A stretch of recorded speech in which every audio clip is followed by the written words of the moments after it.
When I'm watching Raniere talk about, fighting for love and fighting your body and Love, if you will, is the greatest fight. It fights against comfort, it fights against our bodies, it fights against our emotions, it fights against our words. Hopefully, when you take on commitments, when you take on vows, you're gonna have to fight for them harder than you imagined.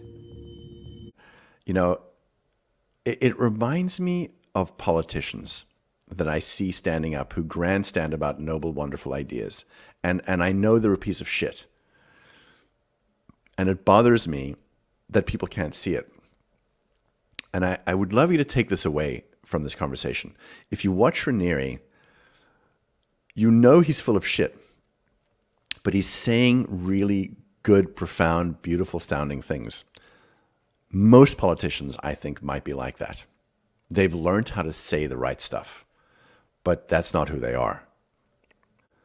I want to, along those lines, I want to read you the entire statement that Raniere made, the message from Raniere that he made to the press. So you know what he was actually doing, right?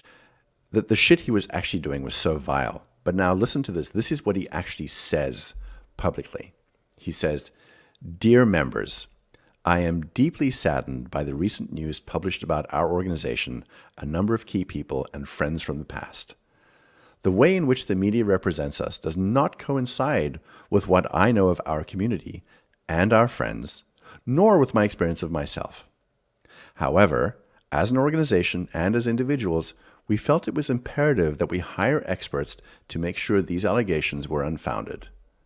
Over the past few months, highly qualified individuals have conducted extensive independent investigations and have firmly concluded that accusations of abuse, coercion, or harm to individuals are completely unfounded."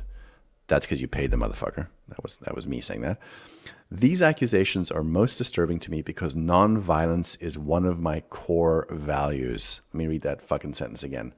"These accusations are most disturbing to me because nonviolence is one of my core values. Additionally, I feel it is important to clarify that the group of women is not part of NXIVM and that I am not associated with it. I strongly support the right to free expression of people, so what this group of women or any other social group chooses to do is not our business as long as there is no abuse. Our experts, a forensic psychiatrist of international reputation that we paid, in brackets, psychologists that we paid, and former police investigators that we paid, tell us that the participants of this group are very well, in good health, happy, thriving, and have not experienced coercion. What's more, the participants of the women's group are proud of what they've created and want to share their story. Surely they will be addressing you very soon. Today marks our first step forward.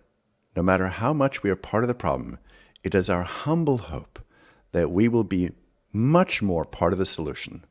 From now on, we will communicate better and we will report better. Sincerely, Keith Raniere." Thank you. Please be seated. I am gathering all of you here because I wanted to talk about some of what's going on. There are criminal investigations in multiple countries. This is not a small thing. Supposedly there's an article that is likely going to come out in like the New York Times. It's like a one-sided art and zero participation from us. They're just writing all the hearsay. So I guess it's hard because I keep on hoping, you plan for the worst, you hope for the best. And I keep on hoping that either people I knew who are friends or who I thought were different or whatever will come to their senses and say, this is ridiculous. It's my belief if people knew me, people knew the man, there would be, I hope, no doubt. There's nothing nefarious. There's no abuse of power. I'm a person that walks around all day worrying about, am I abusing power by saying this, by saying that? That is my life. I walk around at night. I cry for hours. We're on the ground. We are being kicked. There are aggressive actions by probably a very few people coordinated against us. The question is, how would noble people handle it? How should we handle it? Now, you want to compare that with what he was actually doing. And this is the thing that I want people to understand. Just because somebody uses the right words and acts humble, you got to look beneath that. And this is the problem, I think, also when I look at politicians.